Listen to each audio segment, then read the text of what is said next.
दाम्य प्रभात, बहुत बहुत साधुवाद। कल्याण हो, मंगल हो, दीर्घायु हो, सदा सुखी हो। आर्टिकल 51 कॉन्स्टिट्यूशन ऑफ इंडिया हर तरह के पाखंडों का, हर तरह के अंधविश्वासों का विरोध करता है। वर्तमान में लंबे समय से पाखंड और अंधविश्वास की बयार चल रही है।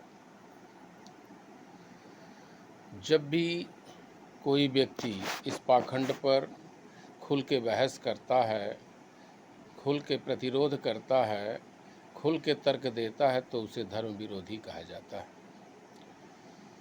उसे सनातन विरोधी कहने लगते हैं, उसे धर्म विरोधी कहने लगते हैं।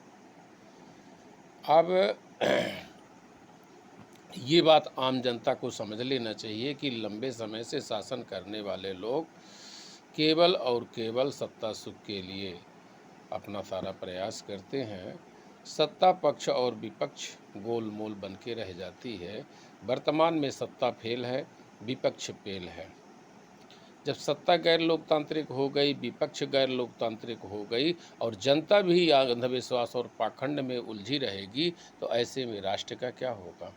इसलिए प्रत्येक राष्ट्र के नागरिक का दायित्व बनता है राष्ट्र की सुरक्षा के लिए, राष्ट्र की अस्मिता के लिए, राष्ट्र की एकता और अखंडता के लिए आप सब लोगों को आगे आना चाहिए। पाखंड ने कोई भी एक आविष्कार नहीं किया, न पाखंड वालों ने किया है। ये बताओ, आपके पास जो भी ज़रूरत की चीज़ें हैं, चाहे पहिए का आविष्कार हो, चाहे बिजली का आविष्कार हो, चाहे बल्ब का आविष्कार हो, चाहे रेडियो का आविष्कार हो, ठीक है ना, चाहे कंप्यूटर का आविष्कार हो, चाहे इंजन का आविष्कार हो, इस सारी की सारी चीज़ों का आविष्कार, एक भी आविष्कार किसी भी पाखंड चलाने वाले ने, अंधविश्वास चलाने वाले ने कभी नहीं, एक भी चीज़ का आविष्कार नहीं किया और सारी चीज़ का उपयोग करता है।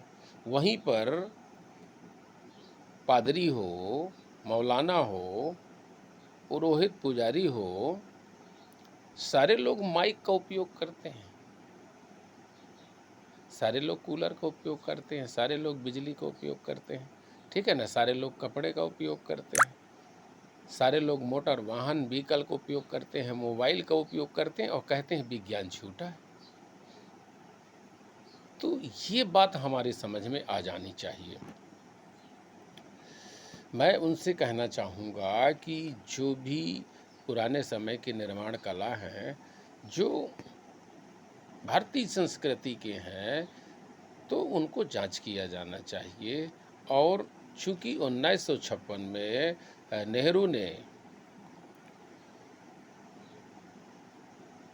बौद्ध को, जैन को, सिख को तथा अन्य पंथों को हिंदू धर्म की एक शाखा बता दी है।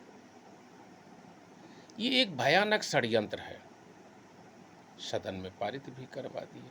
वो सब हिंदू कहे जाएंगे, हिंदू विधि द्वारा शासित होंगे। तो ये जानना आपको आवश्यक है। और ब्राह्मण एक ऑलरेडी धर्म है जिसका इतिहास आप पढ़ रहे हैं, बताने की ज़रूरत नहीं है। और भारतीय संस्कृति का मानस पटल पर सारी चीज़ें आ चुकी हैं। चाहे बुद्ध से लेकर के, बुद्धों से लेकर के, सम्राट अशोक से लेकर के और बाबा साहब तक का इतिहास आपने पढ़ा है और बात वर्तमान भी देख रहे हैं। इसलिए आप लोगों को बाबा साहब ने जो रास्ता 1956 में दिखाया था, सभी लोगों को मानना चाहिए। इतिहास की आईने में जब आप देखते हो, मुसलमान, ओबीसी, SC ST के लोग भयवश बने, कुछ लोग सामान्य वर्ग में भी आए, कुछ लोग राजपूत बन गए, कुछ लोग ईसाई बन गए, है ना। तो आज आवश्यकता है, जब हम अतीत काल में वैभवशाली इतिहास में थे, तो हम टुकड़े और जातियों में और जाति के कैंसर में क्यों फैलें। इसलिए एकता, हमारी अखंडता और हमारा सत्यबल, सत्य और न्याय के लिए हमारी पहचान भारतीय बौद्ध संस्कृति है। हमारी पहचान सम्राट अशोक है, बुद्ध हैं। हम सब लोगों को आज आने की आवश्यकता है। बहुत बहुत शुक्रिया।